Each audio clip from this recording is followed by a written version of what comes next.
Assalamualaikum warahmatullahi wabarakatuh. Alhamdulillah wassalatu wassalamu ala rasulillah. Tentang air keras ya, Andri Yunus disiram air keras dan 24% terluka dari mata sampai badan, dan sekarang operasi di RSCM ditangani 21 dokter spesialis ahli yang bekerja sangat sigap ya. Ini informasi saya dapat dari Malaka Project ya, yang mewawancarai Ferry Amsari ya. Nah sekarang untuk yang berbuat zalim, yang menyuruh menyiram air keras, dan juga yang pelakunya 2 orang, mungkin lebih dari 2 orang, terorganisasi katanya kan, itu coba dibuka ya di Al-Quran, itu bahayanya kezaliman itu. Di surat Al-Kahfi yang disunahkan oleh Rasulullah SAW setiap malam Jumat untuk kita baca, itu di ayat 49 apa 48 49 ya. Jadi nanti di padang mahsyar itu diletakkan kitab catatan amal, catatan aktivitas kita di dunia, catatan amal perbuatan kita yang besar, sebesar-besarnya terekam di situ, yang kecil sekecil-kecilnya juga terekam di situ ya. Dan itu kita masing-masing akan dapat kitab catatan amal. Kalau yang orang yang bertakwa, orang mukmin, dari sebelah kanan. Tapi kalau orang yang jahat ya, orang yang zalim, yang juga menyiram air keras, itu kan orang zalim ya, itu dapat kitab catatan dari tangan kiri kalau mereka nggak bertobat ya.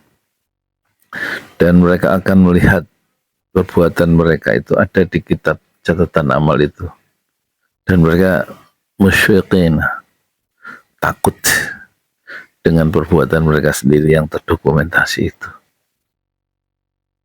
Dan apa yang mereka lakukan itu, yang kita lakukan itu ada di semua, tercatat di situ. Dan Allah nggak berbuat zalim sedikit pun. Di dalam tafsir Munir ini yang saya baca, tafsir Munir ini Quran ya, tafsir Munir karangan Dr. Wahbah Az-Zuhaili, yang disebut Allah nggak berbuat zalim, la yazlimu rabbuka ahada, itu maksudnya Allah tidak membalas kecuali, nggak melampaui batas, dan tidak mengurangi pahala orang-orang yang berbuat baik. Dan kita ingatkan ya, kezaliman yang dilakukan oleh penguasa yang punya anggaran dan menyakiti rakyat, itu semuanya ada catatannya. Pemimpin-pemimpin, pejabat-pejabat yang tidak adil itu.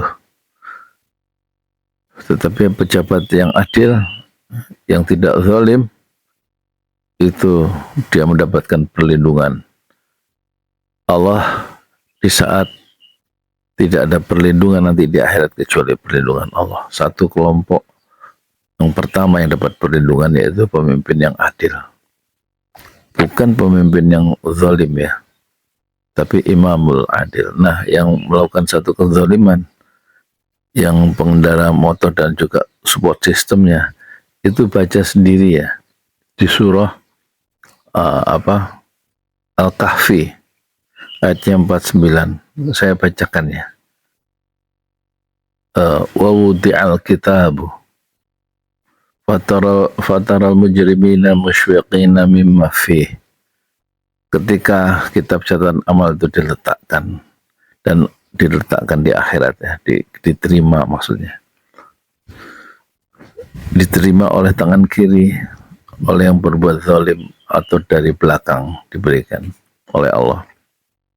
Mereka sebagai orang-orang berdosa juga, mujrimina, musyfiqina, gemeter ngelihat setelah mereka lihat isinya. Wa yaquluna, dan mereka berteriak, ya wailatana, alangkah celakanya kami. Setelah melihat detail report ada di dalam catatan itu.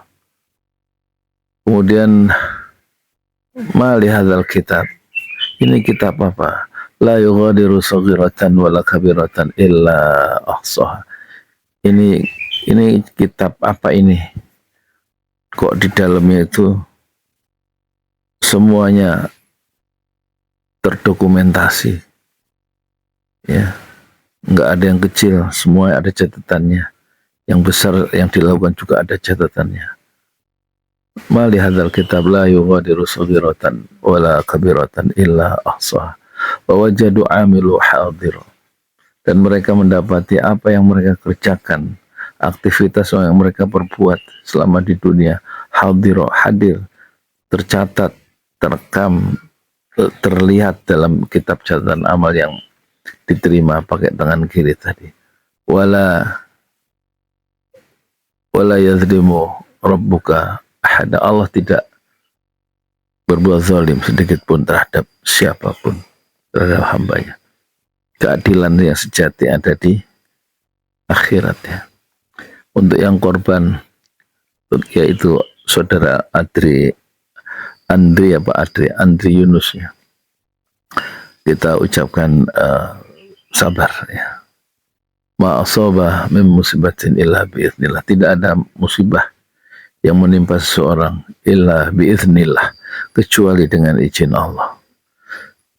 Takdir Allah berlaku, kita sebagai manusia hanya menerima takdir itu dengan penuh keimanan. Oleh karena itu kita saling mengingatkan perlunya sabar, ya. Fasbir ala ma asobak, di dalam surat Luqman.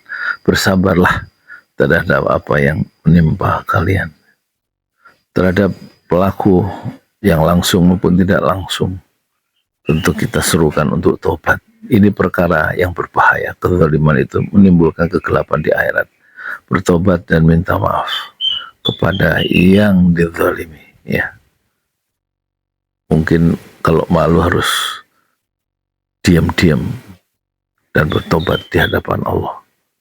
Ini yang bisa saya sampaikan. Saya sebagai tukang donat dari Parung, YouTuber tertua di semesta, karena umur saya 65 tahun. Saya ingatkan, kami ingatkan, kita ingatkan semua untuk yang penonton, supaya hati-hati dengan berbuat kezaliman, terutama pejabat, penguasa, karena akan memukul. Kezaliman itu akan menghancurkan diri mereka sendiri di padang mahsyar, dan neraka letak orang-orang yang berbuat zalim itu. Ketika mereka melalui sirat dari padang mahsyar yang harus dilalui menuju surga, jalan yang tipis sirat itu, di bawahnya itu akan memangsa orang-orang yang berbuat dosa, yang belum bertobat. Wallahu a'lam. Assalamualaikum warahmatullahi wabarakatuh.